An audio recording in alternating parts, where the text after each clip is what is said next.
Helmet of Minnesota. Never clean your gutters again. Learn more at gutterhelmetmn.com. All right, we are back with Andy Luger. One more segment with him, and then he's got his big move to take care of. Sounds very exciting. There are people who want to know your opinion of the bagel thin. Are you repulsed? I guess you just answered the question with that look. You are repulsed by it. It's a really good word. Are people serious about that? Some people, they're looking for your blessing on it. It doesn't appear. They're not going to get my blessing. Well, what's wrong with the bagel thin? Just eat a bagel. If you don't want to eat a bagel, then go have a piece of toast.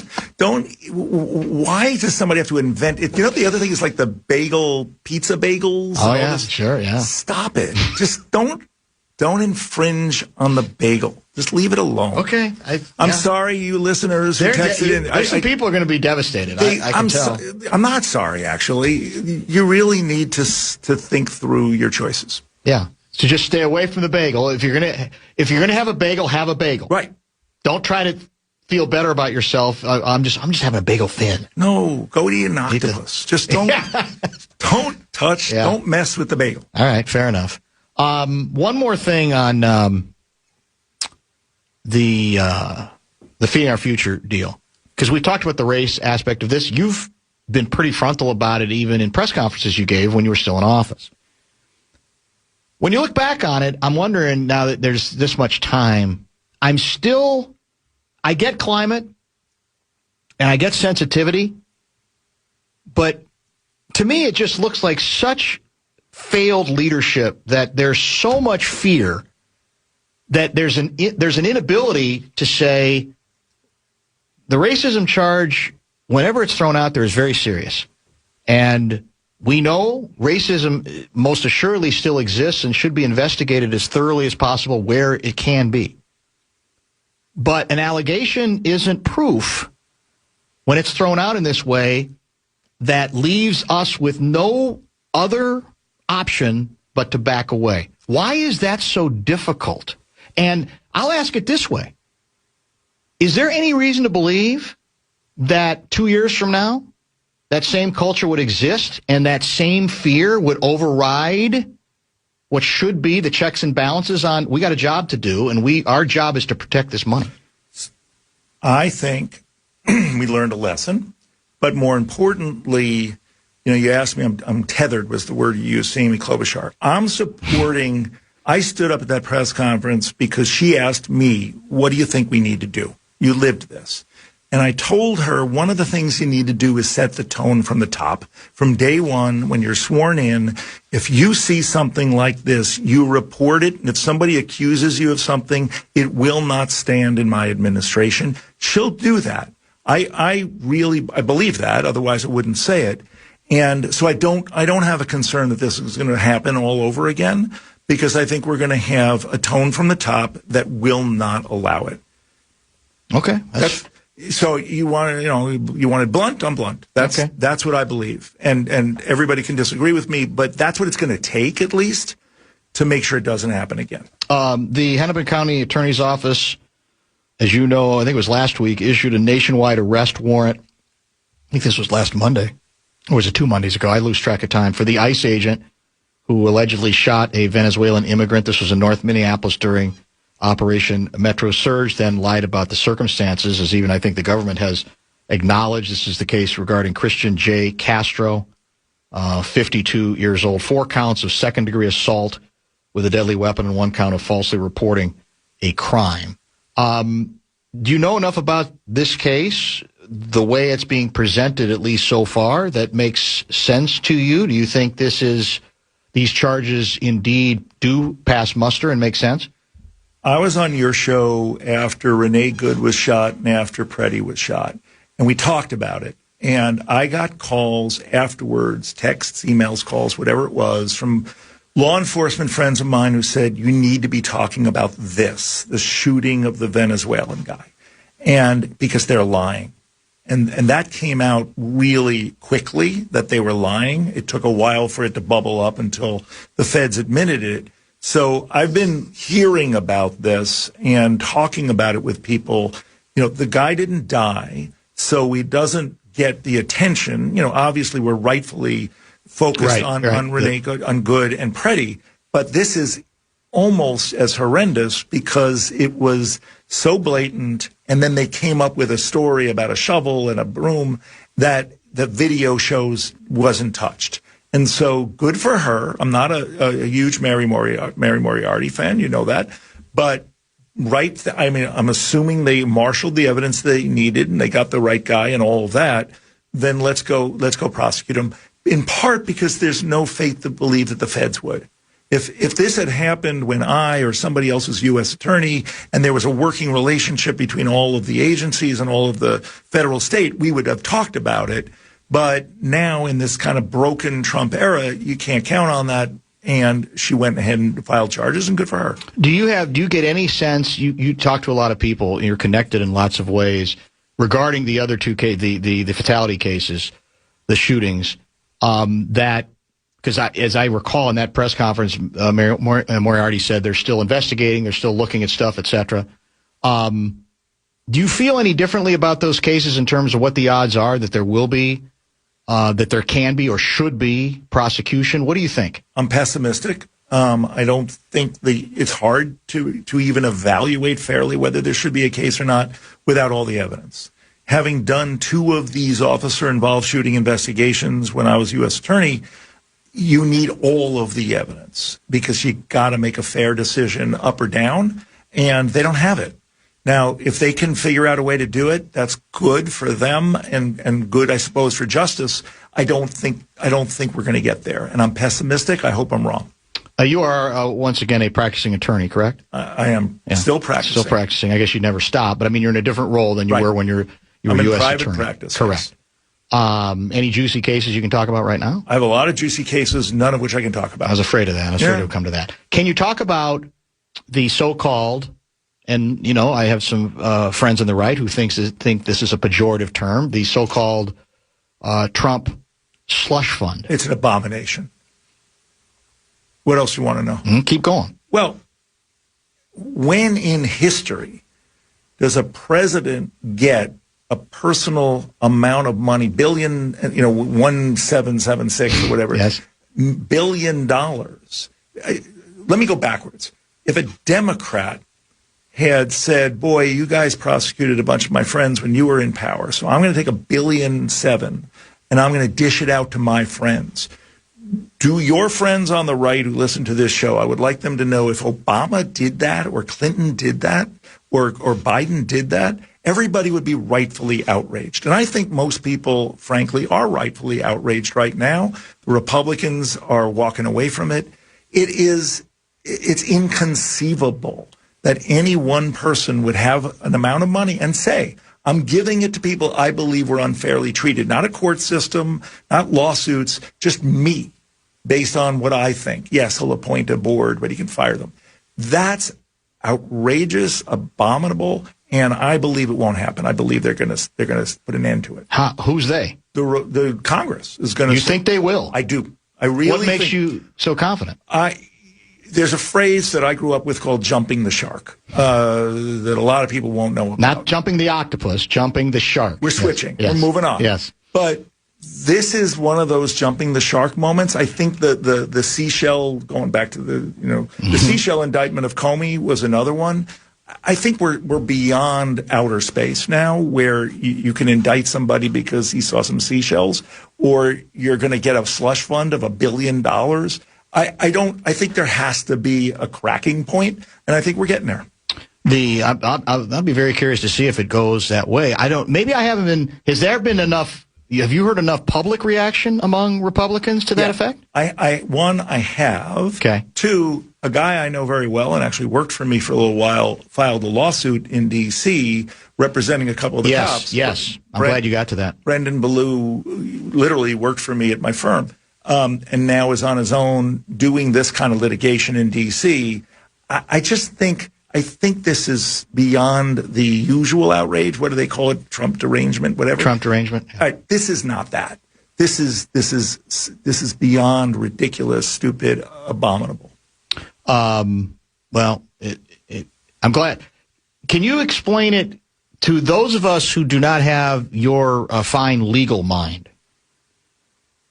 exactly the I guess you could say the historic nature of what this is and what it presumes to do. Is it as simple as what's been alleged, which is, all right, I'm gonna make sure anybody who got at the very least prosecuted on the 6th, we're gonna take care of everybody. We're gonna make sure they end up getting righted, shall we say? Well, he did that by pardoning them. Yeah, that's true. In his mind, he did that.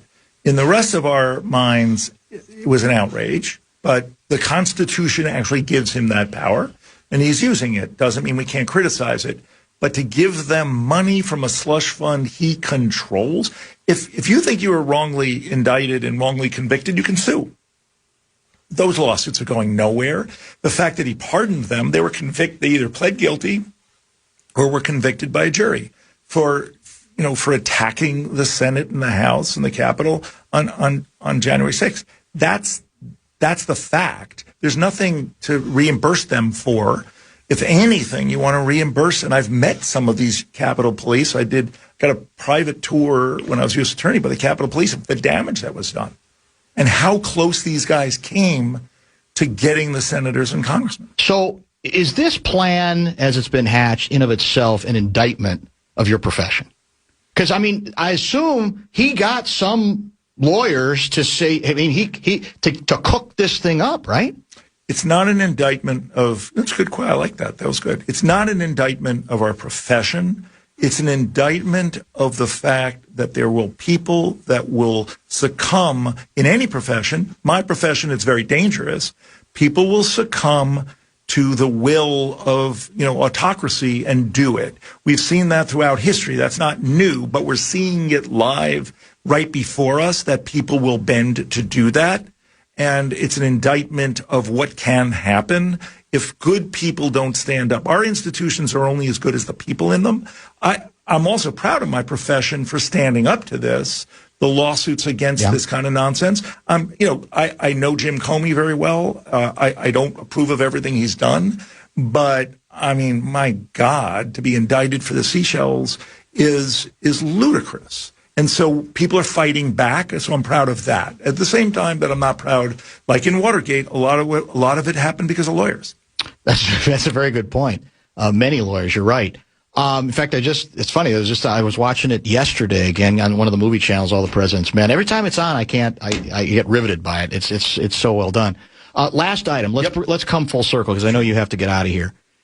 Is there anything that was done at the state capitol in St. Paul on the legislative side that you honestly believe, is more likely to hold in check, or more likely to prevent or lessen the next fraud-related scandal?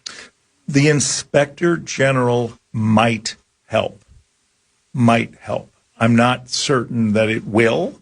It's not the single bullet answer. It could help. That's number one. Number two. Why is it not the single bullet answer? Because this goes deeper than yet another bureaucrat. Yeah. I mean, it's got to be somebody who's really good. They've got to have power. And they got to be able to work with the BCA. There's a lot more to it. The problem with legislatures and God bless all of them is, people grab onto something. It's a bumper sticker solution. Let's do it. It could help. It's not, I don't think it moves the needle on its own. I think you need the tone from the top. You need to do a full audit of all these agencies. You need to put auditors into these agencies. You have to have compliance programs, and people have to feel safe and comfortable going and speaking out, unlike what we saw. Actually, this is the last one. Okay. Is it silly to argue, because within the media, as you know, there continues to be a debate and an argument about how much fraud money has been stolen. And there's a part of me that says, accuracy is important, but that we already know, I think, based on what you said and what Joe said, the scope is unprecedented and enormous. So what the hell is the difference if it's $750 million or $1.2 billion or whatever? Do we get too hung up on that, or what do you make of that? No, we get way too hung up on that. And I've said that to reporters who call me, Andy, is it $300 million or... I mean, when we announced Feeding Our Future, we announced it as a $250 million fraud as a floor. I said, that's the floor. And we calculated it. We saw it. could go higher. We believed it did. And then we started to see autism, and then you have the housing, and then you have everything else. I don't know, and I don't think anybody really will know for a while how high it goes. But think about this. We indicted 70 people in Feeding Our Future, and we weren't done. Think about the number of people involved in buying homes with money, with your money. So that alone, 70 people involved in kind of one big fraud scheme, that's unprecedented. The amount, whether it's $1 billion, it's certainly, if not $1 billion, close to $1 billion or more. Joe somebody asked him a question, right, and he said, look, we're seeing this everywhere we go. There's $18 billion from these programs. It could be as much as half of that money. And then everybody latched on to $9 billion, and we're fighting over that. That's not the fight. The fight is how to stop this from ever happening again, whatever that damn number is. Well, I appreciate the bagels. I appreciate you thinking of me, even though I know you were actually trying to shame me and school me a bit. But that's okay. I'll accept that. Everybody needs that every once in a while. I was trying to be helpful. Yes, I know. That's what you do. And I do appreciate you coming in today. Very helpful as always. Have a wonderful Memorial Day weekend, and we will chat soon. Let's get a pause in now. Don't forget the inbox is coming up at the bottom of the hour. You're listening.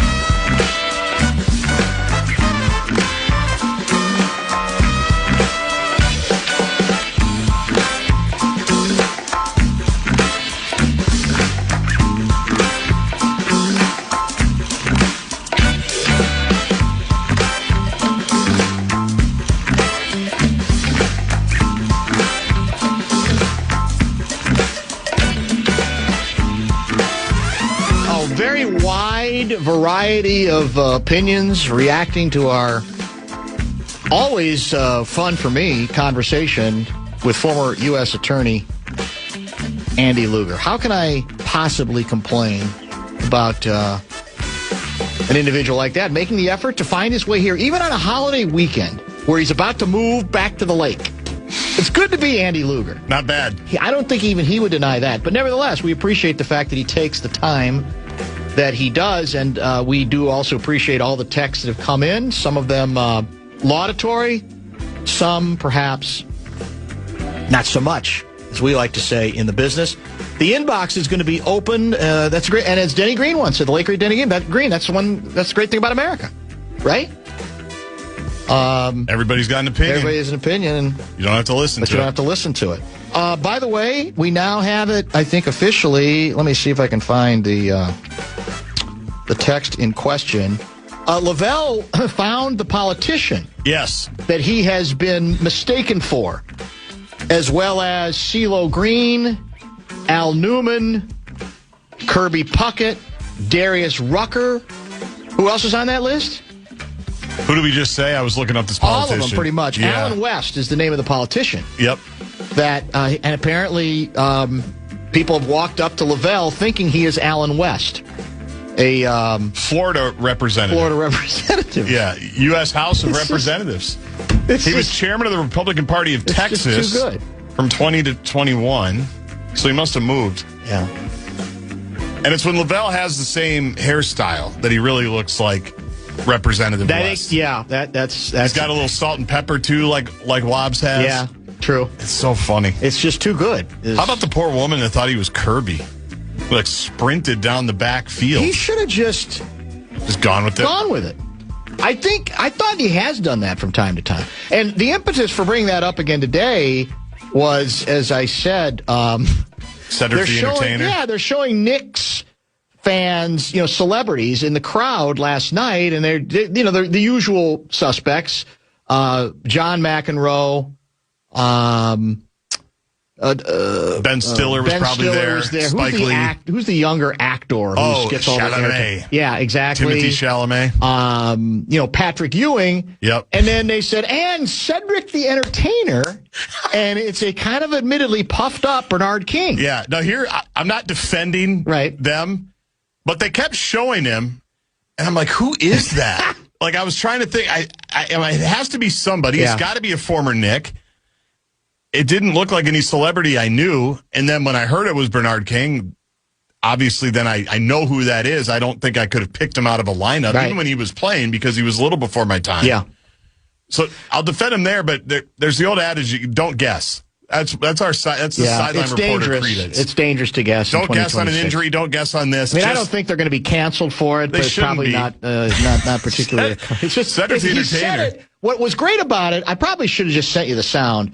Is he proclaimed it proudly, like, look, Cedric the entertainer is enjoying the Knicks this evening, and it's and part of the reason I knew is it's a spot where they've got several former Knicks players in a row. I think he's right next to Ewing, actually. Okay. And look up some of Bernard King's numbers, boys and girls. Oh, yeah. I mean, what a prolific score. One other quick, I don't want to turn this into a New York Knickerbocker fan line, but it occurred to me after we talked briefly about this new debate. You know, it's like if the Knicks win the title this year, is Jalen Brunson the greatest Knick ever? I'm not here to disparage him. He's a hell of a player. No, there's not a team in basketball that wouldn't like having his will, his offensive resourcefulness, despite his relatively diminutive size, the whole bit. He wants all of it. But fair is fair, and part of the reason that it bugs me is he's a really bad defensive player.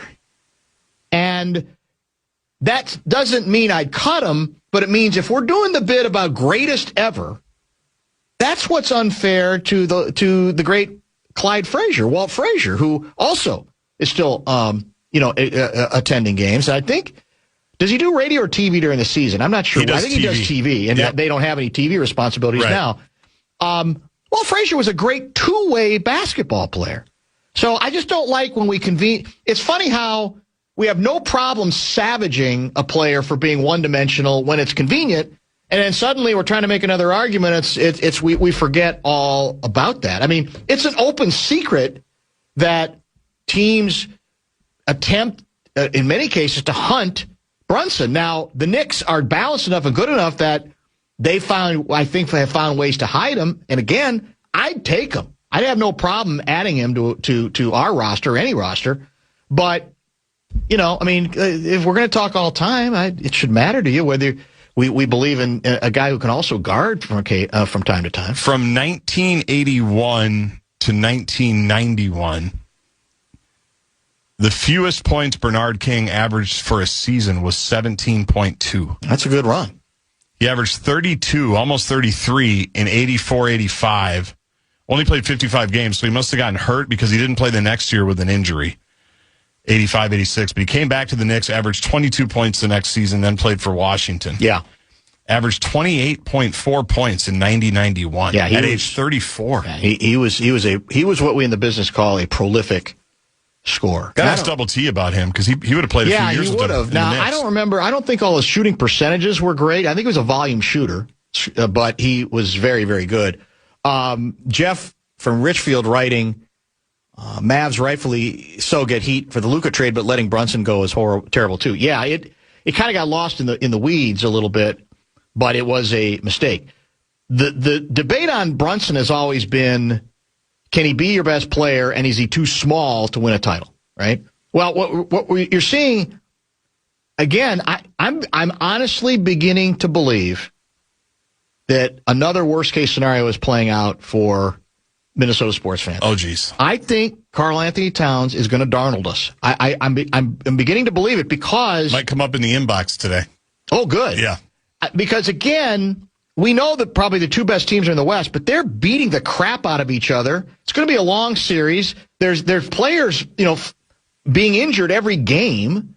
And the Knicks, the advantage the Knicks have had is, guess what? It's further a reason why we want to get to the East. Look at their path to the finals. They had to beat a pretty improving, but still not very good Atlanta team. Right. Did that easily. A badly flawed Philadelphia Sixers team. And now they're in the finals against a good, but nobody thinks great, Cleveland Cavaliers team, and they're in the finals. I mean, think of it this way. The 6th seed in the East was who? Atlanta. 6th seed in the West, us. Right. You think there's not a difference between those two teams? There's a huge difference. We destroy Atlanta in the playoffs. Yes, we would have. So, in any case. But I'm rooting for it because I like what Cat has done this year, and I do think they're playing really well together. They figured out how to play. The ball is usually moving, and they've improved their depth. They're good. They're a damn good team, taking full advantage of a very, very easy path to the NBA Finals. I'll always pull for Cat, for sure. My kids are pulling for Cat, as you can imagine. Your daughter with my kids had the picture with Cat at the Tonka. Remember that? That's right. A couple of years ago. Yes. So they're... Giovanni's never forgiven the Wolves for trading. Neither has Jackman, my 11-year-old. We have to talk second apron more than I ever thought I would ever talk with a fifth grader. Yeah. The other reason I like Brunson, and this doesn't come up enough, I don't think, speaking of second apron and having to trade Karl Anthony Towns, for example, remember what he did when he was up for his extension. He took over $100 million less than he could have, than a guy of his vintage could have. He didn't take the max. He said 4 years, 156 guaranteed. Now, I'm not feeling bad for him. No, I get your point. But because he did that, they were able to trade for Cat. And they were able to absorb. I mean, Carl's making like $20 million more than Brunson is. Like, that's not nothing. Think about that. No, that is not nothing. I mean, that's 100% a Nas Reed contract right there. That for one of the best, fourth quarter scorers in the game. For their best guy. Yeah. And that's why they've got all these pieces and the depth, and they've been able to stay together for a few years. Like, that's a big-time sacrifice that most number one option star players are not doing or have not done. So it's good karma, I think, for Jalen Brunson, too. Who is taller, Brunson or Kyler Murray? Ooh, probably Brunson. I think they might be the same height. You think they see eye to Brunson's eye? Probably a little taller. Yeah, because Kyler's very short. I think he's shorter than you think. That's what we're talking. Like, if we have him on the perch and I'm looking down at him, then it's over. Yeah. Then it might be over. Well, here's a provocative assertion. Glenn Taylor would have paid the apron. What do we think? But Conley's always said he was never cheap. That's one thing you can't say about Taylor. He was never cheap. Correct. But the other problem with the apron, and Tim Conley has said this, and maybe it's convenient, maybe he's protecting his bosses, but you can't. I get it, flexibility, but then you're back to, well, how much more flexibility do you need if you keep Karl Anthony Towns and Anthony Edwards as your two best players? That's true. I don't know. That's true. But you may have lost players 4, 5, and 6 if you have two max guys. Like, I don't think you're keeping Jaden. I don't think you're keeping Nas.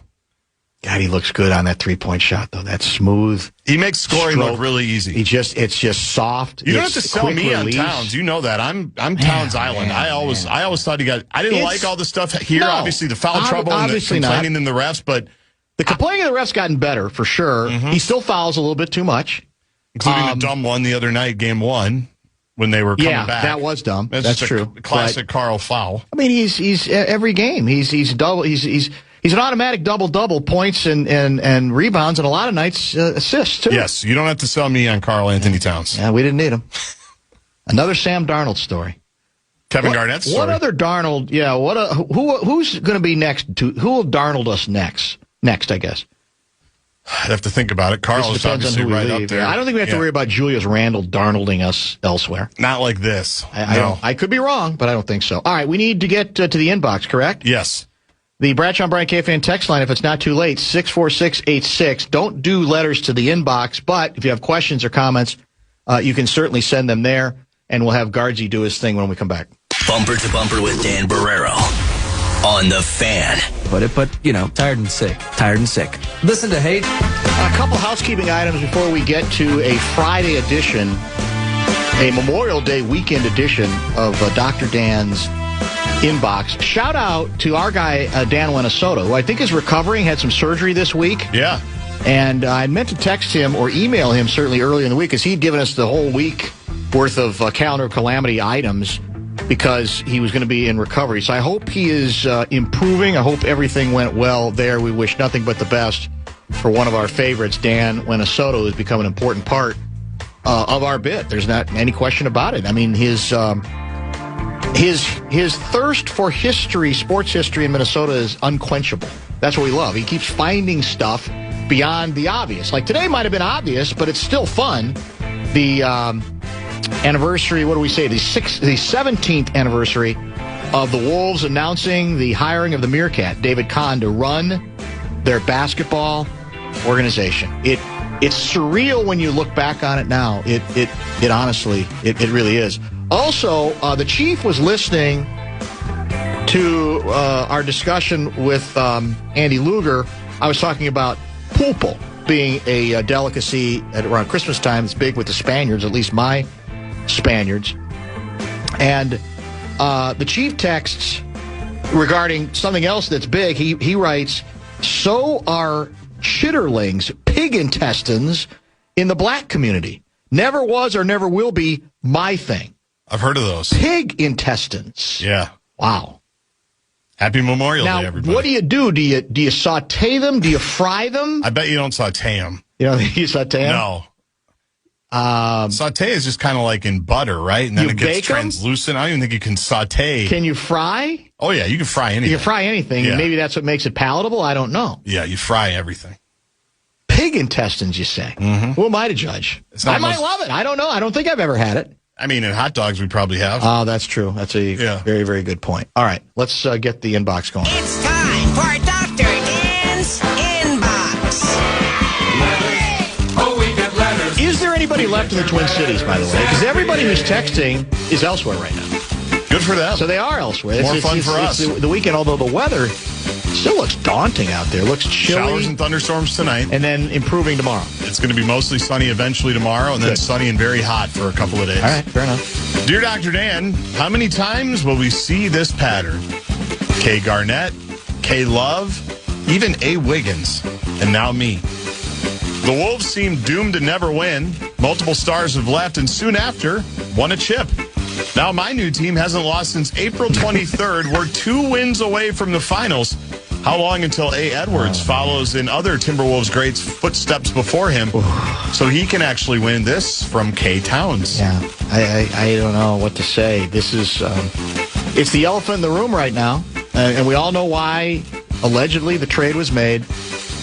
But I got to believe, in all honesty, regardless of those details, there have to be some K-Towns detractors who are taking a long, hard look at themselves, don't you think, and saying, maybe I shouldn't have been rolling my eyes quite that much about some of the quirky, goofy aspects of what he represents, because he's playing his butt off right now. And again, there is a direct line from the moment when finally the Knicks coaches figured it out that, hey, how about we run a little bit more? We're trying to get Cat more involved. Well, let's just run more plays through him that don't have to necessarily end in him going to the basket or shooting. But he's a pretty damn good passer. And everything can kind of revolve around him. I mean, what's wrong with the concept of, okay, who's the head coach for the Knicks? Mike Brown. He was in Golden State for a long time. What did they do well? They had a front court player that they could run a lot of offense through. Draymond Green, nowhere near as good offensively, but he's got to know, well, there's ways to do that, right? And it seems as if it took too long for them to figure it out, but they figured it out, and he is a different player. You can see it in his body language. You can see it in everything, because so much of what they do now runs through him. And defensively, I think he's playing well enough, again, a little better, but I think it all flows to involvement. If you don't get him involved, he can shrink if you let him. And they finally figured out there's no point in having him on the team if we're not going to get every advantage. So they're definitely in the driver's seat, obviously, to get to the NBA Finals. They'll be underdogs there. But as we said, 2 teams in the West are going to be fighting it out. Best of 7. It's going to go 6 or 7, I think. And who knows how many players are even alive by the end of that series. So I would give the Knicks a chip chair and a chance. At least they'd get there. That's a lot further than we've gotten. Lavelle, who joined us a couple of hours ago, just texted both of us. I believe this is about chitterlings. He writes, hated them. Parents loved them. Really? So in case anybody wondered where Lavelle stood on pig intestines, he hated them. His parents loved them. Pig intestines are very thin. You put them in the fryer. Okay. They are just like bunions, but pig intestines instead. Bunions or Funyuns? It said bunions. Do they mean Funyuns? I don't know. Is either a good answer? Yeah. It's time for Dr. Dan's Inbox. This can't possibly be true, can it? Oh, we get letters. Every fall in St. Anna, Minnesota, they have the legendary Testicle Festival. Have we talked about that before? I feel like we probably have. Yeah. I'm sure it's come up. And yes, Dan in St. Cloud writes, you can deep fry pretty much anything you want. Is it bad that we just assume we've talked about the Testicle Festival? We have no memory of it? Well, it's a great rhyme. It's actually scarier in your case than me because I'm, like decades older than you. But I for some reason, it's starting to come back into my memory bank that we might have explored it from time to time. Dear Dr. Dan, I think it's been long enough. Year after year of wide lefts, late inning meltdowns, overwhelming moodiness seem to be taking a toll on your favorite sports town. Back in the spring of 1992, your town was fresh off another World Series win. You had just hosted the Super Bowl. I was in town to watch the Final Four. I mean, at that time, you could have referred to yourself as mini champ-less, but sadly, it's been more like mini champ-less. Think about it, Dr. Dan. The closest you've been to touching a championship ring was when Jay Gard tried to shake my hand. Could a skyhook high five redeem Jay Gard and finally break the curse that has kept the championship out of Minnesota? Yeah. This from K. Abdul-Jabbar.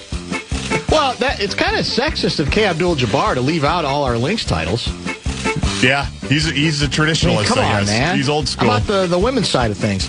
Yeah, we talked about this earlier in the week. He'd be a great guest on the Bumper to Bumper program, and the question is whether strategically I could try to broach that subject with him. And my guess is it would depend on how it went. If the interview was flowing and he was yucking it up with us, then I think I'd go down that road with him and say, hey, Kareem, I got one other favor. Is there any chance you can turn around a scarred individual who produces this show who approached you for an autograph and you refused? I was 9 years old. You were 9. You've held on to that memory for a while. And didn't you say he literally didn't even acknowledge your presence? No, he did. He said, I'm not signing any autographs. Okay, all right. He was sitting on the aisle, and he said, I'm not signing any autographs. And as you can imagine, a 9-year-old at the time living in Edina who was at the Final Four in seats close enough where I could walk to Kareem Abdul-Jabbar. You can imagine I hadn't heard no probably a lot at that point in my life. Yeah. Funny thing is, I've interviewed Kareem since then at Final Fours, face to face. At one of them. Is that right? Yes. I don't think I ever have. I can't remember which one. I mean, I did in the newspaper days, but not. Yeah, I interviewed him by phone, too, for a Harlem Wrens documentary. It was one of those barnstorming teams that he watched when he was a kid growing up in Harlem. Well, do you know what changed everything from a public image standpoint, I believe, for K. Abdul-Jabbar? Remember, well, maybe it's probably before your time. Did he not do? In fact, I think I remember writing about this. This would have been in Dallas days when I was writing a lot of NBA stuff. He did a Nestle's Crunch commercial. Okay. He did the old Scrunches Till It Crunches commercial, I think. And for a guy who had kind of a dour look on his disposition and always just seemed not all, like he was kind of above everything, not just literally, but figuratively as well. Didn't he do a Nestle's Crunch commercial? Probably, yeah. Obviously, he did some movies, and and in fact, Airplane. Those are the kinds of moves that humanized him. And lastly, Magic almost forced him to become more human when he came on the scene. Literally, the Magic effervescence. At some point, it just wears your ass down, and I think Kareem, first uncomfortable with it, I think came to appreciate it, and I think it made it a little easier for him to take the mask down a little bit, because his story is tremendous. His background is fascinating. And I think until, like I said, a couple of those things, he just was viewed as a guy I just wasn't very approachable. He went on to do Dancing with the Stars. I don't remember that. It was about 7-8 years ago. I remember watching it. He hung in for a while. For Dr. Dan's Inbox. We get letters. We get all natural casing hot dogs use sheep intestines for the casing. Sheep intestines for the casing. Why sheep? Do we know? Must be more durable. Better casing, better packaging. Does an octopus have an intestine or several of them? Probably. It's a mollusk. I don't know how that works. Yeah. Where's Luger? Can you text him? Dear Dr. Dan, I know this is a Hail Mary, given your position on a similar plan, but could you help me get the powers that be in Minneapolis Public Schools and Minneapolis Mayor Jay Fry on board with canceling school for the NFL Draft in 2028? It's not like we have ever asked the city or state for anything else. Maybe we could even get you or G. Barrero to announce one of our picks as a token of appreciation. Oh. This from Z. Wilf. I might be.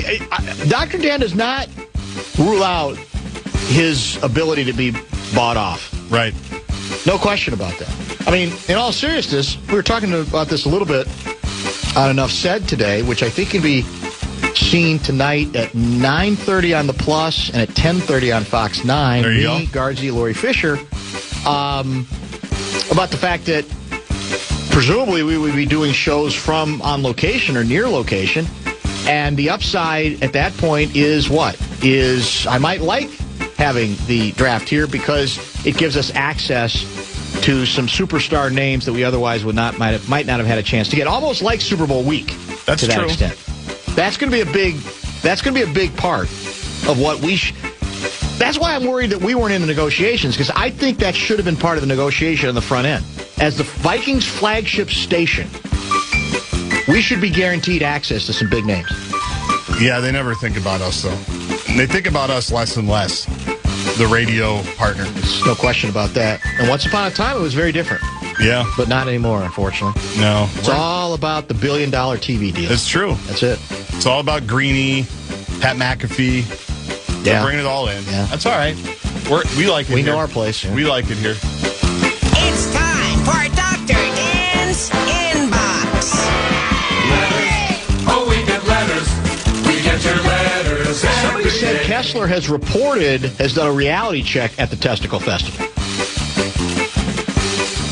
I don't know. That wouldn't surprise me. It's not a gobsmacking possibility, is Now, it? is that something I want to Google? Pat Kessler, And Testicle Festival. Testicle Festival. You know how to spell testicle? Close enough. You know how to spell festival? It's not the same.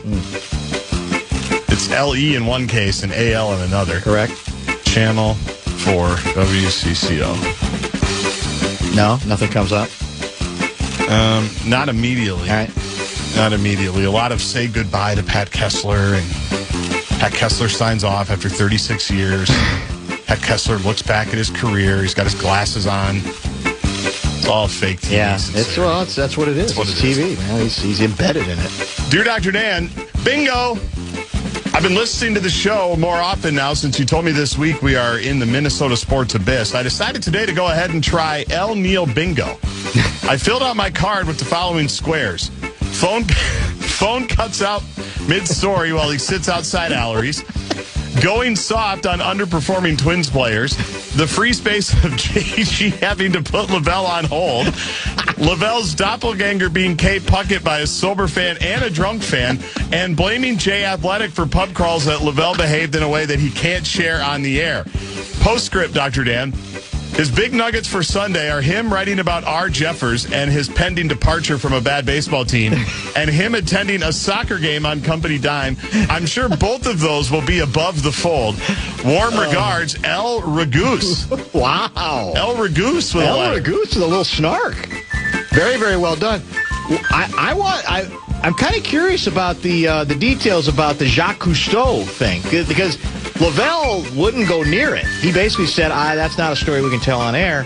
And, of course, the source is impeccable on that. And the fact that that individual remembers it, what did I say, 16 years later, tells me it must be a whopper of a story.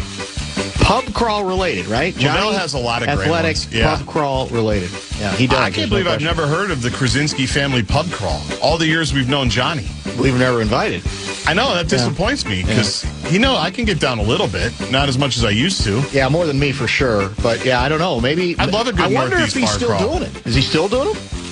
I bet he does. Yeah, I bet you we just haven't been invited. That's disappointing.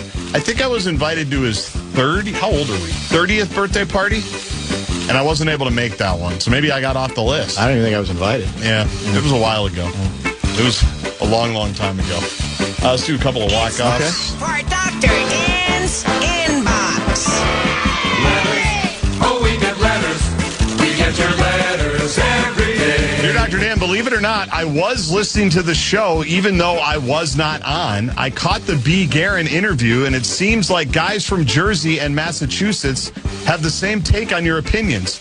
You're wrong. Fact versus fiction. This from G. Mason. I haven't heard from G. Mason in a while. Have you? Have you talked to him lately? Just in a couple of group chats. Not, really? Not one-on-one. Yeah. I think I've muted several of those that I got put in. Oh, yeah, none of those. Yeah, they're just like, I mean, once they start, they go on for like 4 days. We should let people know what those are. Well, it'll be like Mace and some of his old coaching buddies. And it's his old it's Mace reminding his old coaching buddies how brilliant he was as a head coach, and then they all get, "You're right, Mace. I remember the time. Nobody got more out of it." It just goes on and on and on. Yeah, it never ends. It's unbelievable. Mace's defense, not every time has he initiated how great he was. Okay, but he hasn't deterred it. He hasn't shied away from it. Yeah, discouraged is a better word. No, he has not. Very true. Yeah, nothing for Mace on that. What was the? Oh yeah, with Guerin, like I said, I enjoy every minute of it, and I'll admit, like with him, you almost have to do some trolling. You have to, in other words, I compare it to Kessler, where Kessler will say something that he knows is over the line or controversial, and then he goes, "What? What'd I say?" Yep. And I'm basically pretending to be, why would you be bothered by that question when I kind of know why I'd be bothered by it? But all I care about is the answer. All I care about is a good answer, and I thought he gave us several good, in some cases, enlightening answers about the team. And a worked-up Guerin is the best Guerin, as far as I'm concerned. Even if it might come at my expense, it's all part of the game. I have no problem being on the other end of that kind of exchange. And by the way, I don't back down for anything that I asked him, and some of the concerns that he did acknowledge regarding this notion that, well, they didn't play the same way they did when they beat Colorado. I'll tell you what, man, I bet you they're getting nervous. Game 2's tonight, isn't it? If Vegas wins again tonight, and that's in Colorado, right? Yes. If they go up 2-0, you're going to tell me there aren't going to be some folks in St. Paul going, "Oh, God, how are we going to be able to sell that Colorado's unbeatable?" We'll see. We'll see how it goes. It's a long way from here to there. Game 2, by the way, tonight right here on the fan, right? Dear Dr. Dan, I'm sure people can read between the blue lines of what I share on the radio with you. Question, are podcasts on iHeartRadio uncensored? If so, I have an idea for the name of my podcast, Chirps from the GM. Then for those listeners who can't read between the lines or who want me to cut open a vein, I can say what I really think. This from B. Guerin. Oh, interesting. Chirps from the GM. Chirps from the GM. I think his podcast should be called You Know What. You Know What makes more sense. Yeah. He didn't give us that many yesterday, did he? No, yesterday was more Listen. Yeah, I did listen. Yeah, I did listen a few times. Yeah. Is more of the B. Guerin there. Yeah, that's very, very true. I can't even remember what elicited the "you're wrong." Was it that John Hines should be the one? Oh, yeah, Hines should be called on the principal's office, yeah. Not the players. Well, again, all that was, I just want him on the subject. I want to get him going on the subject. That's the key to it. And he makes the mistake of assuming that if I ask a leading question, it means that I share the opinion of what the question seems to hint at. No, that's not how you do it in the interview business. I'm still disappointed we didn't get him in studio, but it's hard to get mad at him because he's been so cooperative over the years. This one you're going to have to think about. Okay. And the audience, we're going to have to explain this one for those that might not have been listening, because I had to think about this one for a second, and it's very funny. Dear Dr. Dan, I was hoping on my next appearance we could talk about the bill to fund the new Viking Stadium. There are some pieces of the bill that your listeners might be interested in. Now that this seems destined to pass, I'm pretty sure legalized sports betting should be next. I'm planning to be in studio on May 16th. Your technologically savvy friend, P. Kessler. Now, why is that funny? I don't know. Because Kessler claimed he sent us emails on Wednesday. None of us got one, and then he couldn't find it. He couldn't find it. The two of you are staring at each other's phones. You sent him a text to his office number in St. Paul, which has been vacant. People say when you're explaining you're losing, I wanted to applaud the effort from Scott because that is funny. Actually, it's very clever. It's too clever for me. I'm too stupid to figure it out. It took me a minute or two to go, what is he talking about? Yeah, that's too good for me. Kessler. Well, here's what still doesn't make sense about the texting thing. He showed me his phone and said, I'm not getting your text because you texted in the wrong place. But here's the sticky wicket. He then sent me a text, and it was on the same thread that I'd sent him on. So how is that possible? You know what I'm saying? Yeah, it must just have to Is there a reason for that? Yes. Okay. Yes. I'll let it go. It must just have to be, yours was going somewhere else. Contacts were the same. Yeah. I don't even want to have a phone anymore. How many people, what's the percentage of people who literally don't have a cell phone? I'm not sure. Man. I think there's something to it, man. Well, no doubt. Well, I'm wearing my Masters sweatshirt today. Oh, good for me. Why was that the greatest day ever? Yeah, that's right. You can't bring your phone. That's true. You just have to be there with everybody else. Was that the walk-off? Can be, yeah. That was well done. Time to go. That was very well done. Next time, maybe it's because it's 6 o'clock and we should be on summer hours. I didn't quite, my mind wasn't quite ready for it. We have a half hour to go. We'll get to some texts and various housekeeping items as we prepare to usher in the Memorial Day weekend break. You're listening to Barrero.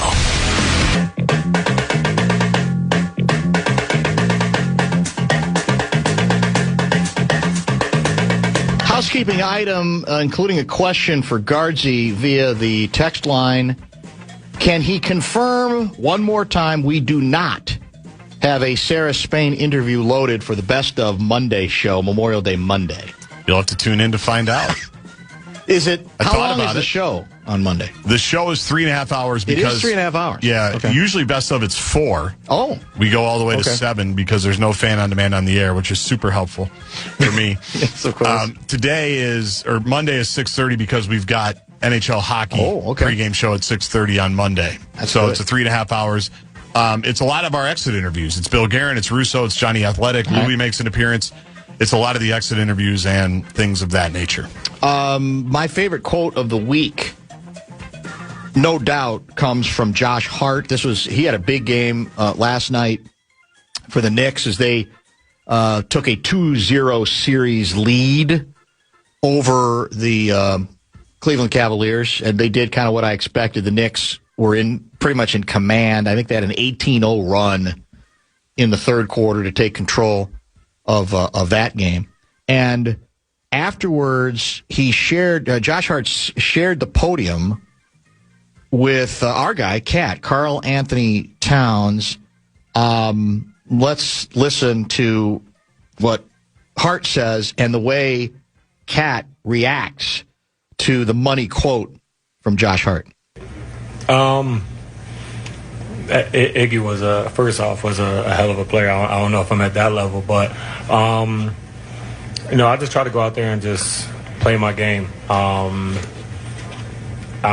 never a huge analytics guy. At a certain point, they're a lamppost to a drunk person. You can lean on them, but it won't get you home. So at a certain point, you got to have a good feel for the game. Oh my God, man! I'm not gonna lie, that was Gerald Wright, his quote, man. So shout out Jay Wright. Wait, hold up. No, we're not moving on from that. That's a great quote. Oh my God. Analytics drunk, lamppost to a drunk person. It ain't gonna get you home. You can lean on it though. I was with Cal, so I ain't hear that. You ain't even go to college. How good is that? I'm never a huge analytics guy. At a certain point, they're a lamppost to a drunk person. You can lean on them, but it won't get you home. That's brilliant. Yeah. And he said it's from Jay Wright, correct? Your guy, my guy, Jay Wright. You lost yourself in his eyes many years ago. Oh, I still do. I'd never heard that quote before. Because you know what I like about it is it does seem to concede that analytics can take you so far. They can be a help. Yep. But they ain't going to get you home. I love it. It's perfect. Did Jay Wright steal it, or is that his? I don't know, but somebody else took it a different way that Vin Scully used to say that. Another broadcaster. Oh.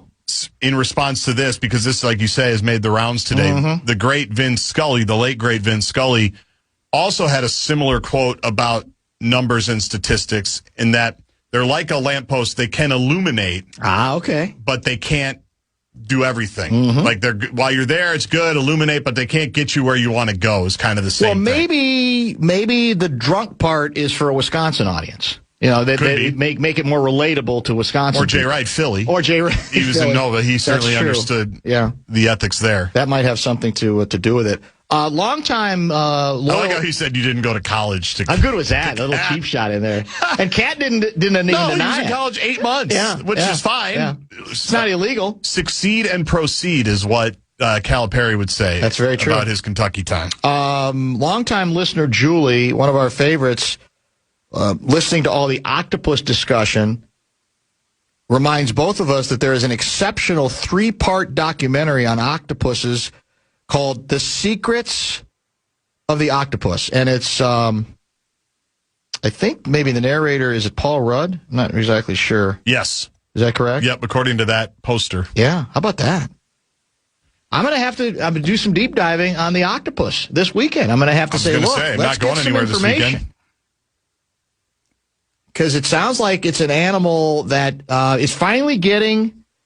Is it an animal? It's a mollusk. Is a mollusk an animal? I'm not sure. We're back into that. We'll start there for our info finding. Seem to be... It's a misunderstood mollusk, I think, is what it might be, at least over the years. And now it's getting... It sounds like it's getting its due. People are finally brave enough to tackle it. So an octopus, I assume, it would be much... What were we told earlier? It has 9 brains? That's what you said, yeah. So I'm assuming that makes it smarter than the average dog, for sure. Well, it does, but it's not developed. Yeah. Well, it's not emotionally developed. Yeah, that's true. That's what they said. But how can it be developed at all? I don't know. How does it figure anything out? I'm utterly and completely confused by it. And fascinated. The male octopus dies after mating? Correct. It's over. And then it's a tough way to go. And the mom... apparently, after the eggs are hatched, that's it. I'm out.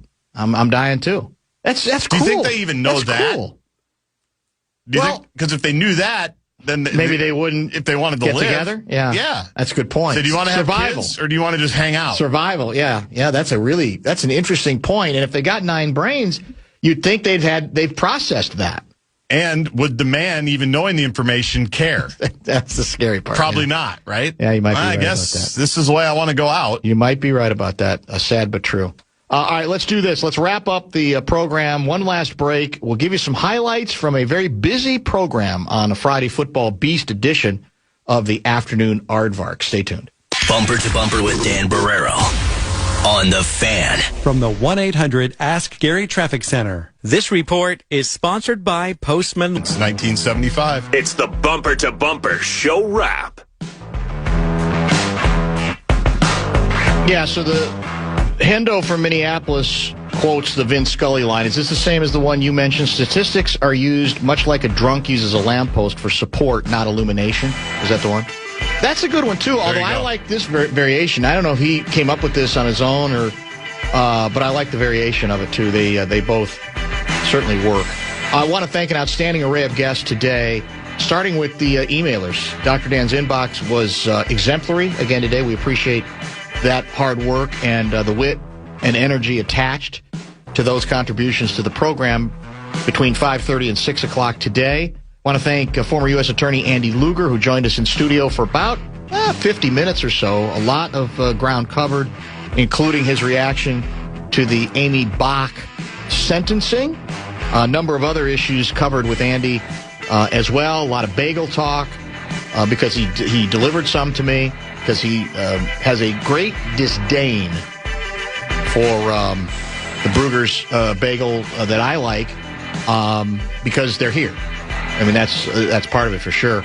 Lavelle at 3:30, and I think the first 20 minutes ended up being very Abyss-like, because once we went down the vortex of how many different individuals he has been mistaken for, it was a seductive subject, because he kept remembering additions that he'd forgotten after all of these years. And the impetus was poor Bernard King was mistaken for Cedric the Entertainer during a broadcast the other day, courtside at a Knicks game. That was the reason we went down that road. So I'm assuming it's, you said hockey right after tonight, or is it Fan and Man in the Air first? No, right to hockey is 6:30. Right to hockey. Yep, Okay. pregame show 6:30. The NBA, the Western Conference Finals, Game 3 is tonight, right? Not on the Fan. Correct. And there's still a lot of people, I don't know, I think Dylan Harper is still viewed as a game-time decision. I haven't heard about Fox, where he is at. And Oklahoma City's got an injury or two. Well, now this series has now moved to San Antonio Davey. It has. Jalen Williams, J-Dub, hurt his hamstring again. Right. So he's probably out. So I'm out on sermons. In fact, I think it's going to be Cinny. He's got no chance to get any contribution from Blakemore, though. Because Blakemore, the soccer operation that he lives for plays at 10 a.m., and basically, if they lose, they face relegation. Okay. If they win, they're saved. He will not be, no matter what Cinny, how hard he tries to include him in the conversation, he will not hear anything he says. I hope I've he has seen a him backup that plan. distracted before. Oh, yeah, I have too. It's unbelievable. Yeah. So I'm out on Sermon Sunday, and then Monday is a best of Memorial Day between 3 and 6:30, and you won't necessarily guarantee that the Sarah Spain interview will not be a part of it. Maybe I should slide in a segment. Wouldn't be the worst. It's almost a tradition at this point. That was a great week and a half or so. Yeah. Why were octopuses such a hot topic? How did it begin? How did I go down that road? Started. Somebody, it was like a tweet or something, because Andy Luger asked me that too. He said, "How did you start this?" Yeah. I said, "It's something." Somebody said, "Teach me something," or there was a tweet or something that said, "Tell me something I don't know." Oh, that's when it started. Good memory. Yeah. Exactly it. And that was somebody explaining just how smart the octopus is. 9 brains, for example. And that got us down the road of documentaries that have been done, movies that have tear-jerking motion pictures based on tear-jerking books that have been done. That's the way it works on this show. If we like where we're going on that thing, we'll keep going with it until we know more. Or we run out of time, which we're close to at this point, but not so much. What are the Twins up to tonight? They've got Boston. Here? No, Fenway. It's Roger Clemens' bobblehead. Oh, that's weekend. right. You said it's the yes. And his kid plays for us, so it's very emotional. That's what we got going for us. And we a lot of Clemens are in Fenway tonight. Yeah, there'll be a lot of that for sure. And then do you realize we're now inside of 100 days to the State Fair? Is that right? I'm pretty sure we hit the 100-day mark sometime early this week or maybe even late last week. Think about that. I better email Andrew Zimmer. State Fair's right around the corner. Yeah, I better get that. And training camp's right around the corner. I mean, that's even more around it because that comes first, doesn't it? Training camp does, yeah. Comes first. I have to book my flight to Big Ten Football Media Days. I got that email today. Naptown? No, it's actually in Chicago. Really? Yeah. Wasn't it in Vegas last year? It was. Oh. It was great. Downtown? Phenomenal. Chicago? Yes.